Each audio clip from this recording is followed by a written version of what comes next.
Bulletin की शुरुआत करते हैं बड़ी खबर के साथ, जहां राजधानी रांची से एक बड़ी खबर सामने आ रही है, जहां रातू थाना क्षेत्र में अपराधियों का तांडव देखने को फिर से मिला है। चटकपुर इलाके में गोलीबारी, जेवर व्यवसायी को अपराधियों ने गोली मार दी है। बाइक सवार अपराधियों ने इस वारदात को अंजाम दिया। बता दें कि 2 की संख्या में अपराधी पहुंचे थे और मामले की जांच में पुलिस जो है वो जुटी हुई है। रांची के रातू थाना क्षेत्र में अपराधियों का तांडव, अपराधियों का मनोबल साफ साफ बढ़ा हुआ दिख रहा है। चटकपुर इलाके में एक जेवर व्यवसायी को निशाना बनाया, अपराधियों ने उसे गोली मार दी है।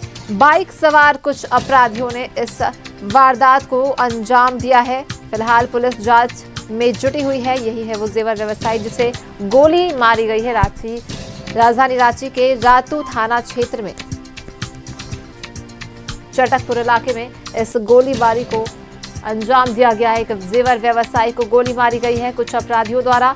ये अज्ञात अपराधियों की तलाश पुलिस कर रही है। मामले की जांच में पुलिस जुटी हुई है। आपको बता दें कि बाइक पर सवार होकर ये अपराधी आए थे।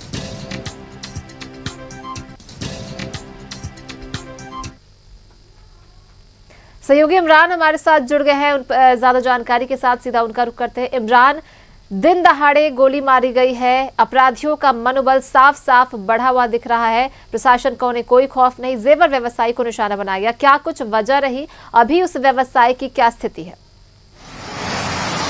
देखिए, रांची के रातू थाना अंतर्गत चटकपुर का यह पूरा इलाका है जहां पर गोलीबारी की घटना को अंजाम दिया गया है। जिस जगह पर गोलीबारी की गई है वो आकाश ज्वेलर नामक जो दुकान है, यहाँ पे दुकानदार जो थे वो बसंत बर्मन जो है वो अपनी दुकान पर बैठे हुए थे। 2 की संख्या में जो अपराधी हैं वो दुकान के पास आते हैं, बातचीत करते हैं और लूटपाट करने के इरादे से जो है फायरिंग की घटना को अंजाम दिया जाता है। हालांकि घटना के बाद अगर आप देखेंगे तो कई पुलिस पदाधिकारी जो हैं वो यहाँ पर मौजूद हैं और पूरे मामले की जांच करें। आपको याद होगा रिचितवी कि पिछले दिनों कांके रोड में भी एक फायरिंग की घटना को अंजाम दिया गया था। उस वक्त भी जो अपराधी थे वो जेवर दुकान सोचकर ही प्रवेश किए थे। हालांकि उस वक्त उनके पास हथियार जरूर था, उस वक्त फायरिंग की घटना को अंजाम नहीं दिया गया, लेकिन वहां से पैसे लूट करके वो तमाम जो लोग भाग गए थे। एक बार फिर से 2 की संख्या में अपराधी नजर आ रहे हैं। अब दोनों अपराधी जो थे वो एक ही अपराधियों के द्वारा घटना को अंजाम दिया गया अलग है। अच्छा, आपके बसंत जी रिलेटिव है, क्या जानकारी आपको मिली थी, क्या सूचना दी? केवल सूचना मिली है कि इसको गोली लगी हुई है,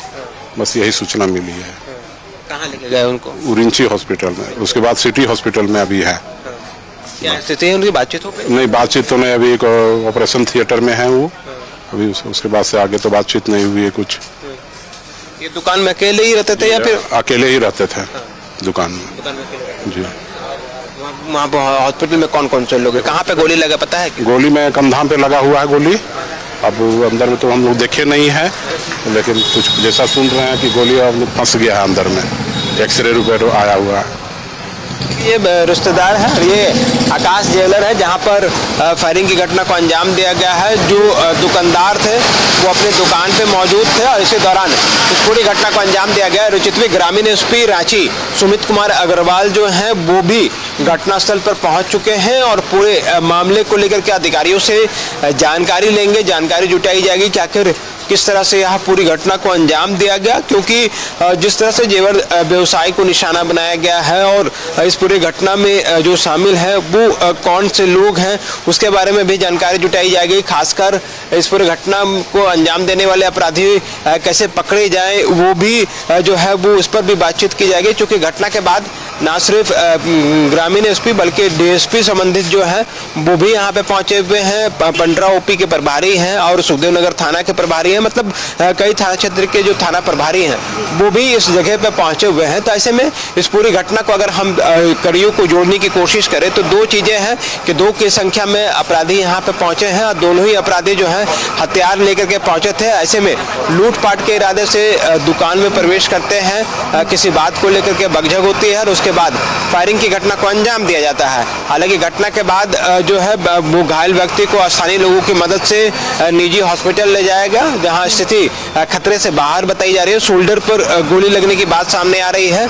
उसके बाद जो है इस पूरे मामले को लेकर के देखना होगा कि पुलिस की तरफ से क्या कुछ कार्रवाई की जा सकती है। लेकिन अभी जब ग्रामीण एसपी यहाँ पे पहुंचे हैं तो संबंधित जो डीएसपी है, डीएसपी हेडक्वार्टर 2 जो है वो यहाँ पे मौजूद है और पूरे मामले की जानकारी डीएसपी को दे रहे हैं। इसके अलावा सीसीटीवी कैमरे से भी अपराधियों के बारे में जानकारी जुटाई जा रही है कि जो अपराधी यहाँ पे पहुंचे थे तो क्या पूर्व में जिस तरह की घटना को अंजाम देने वाले अपराधी थे, जो कि कांके रोड में अंजाम दिया गया था, उस घटना के भी अपराधी जो है वो पकड़े नहीं गए हैं। और ऐसे में इस पूरे घटना में शामिल जो लोग हैं उसको चिन्हित करने के लिए आसपास लगे जो सीसीटीवी कैमरे हैं उनको खंगाला जा रहा है। फिलहाल डीएसपी और पुलिस पदाधिकारियों के साथ ग्रामीण एसपी जो है वो पूरे मामले की जांच जाएंगे। उसके जरिए भी बहुत कुछ हाथ लग सकता है, कौन अपराधी है, किस वजह से किया गया, तमाम चीजों पर नजर बनाए रखिए। स्थिति क्या है व्यवसाय की, हम आपसे अपडेट्स लेते रहेंगे।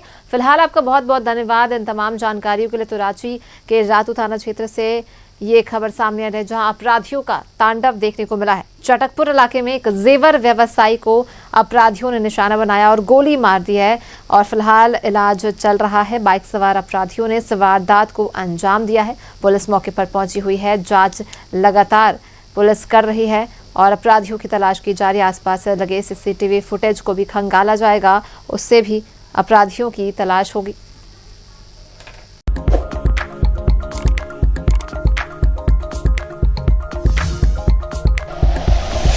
Like and share videos, subscribe करें हमारा चैनल और प्रेस करें बेल आइकॉन। न्यूज़ 11 भारत, सच है तो दिखेगा।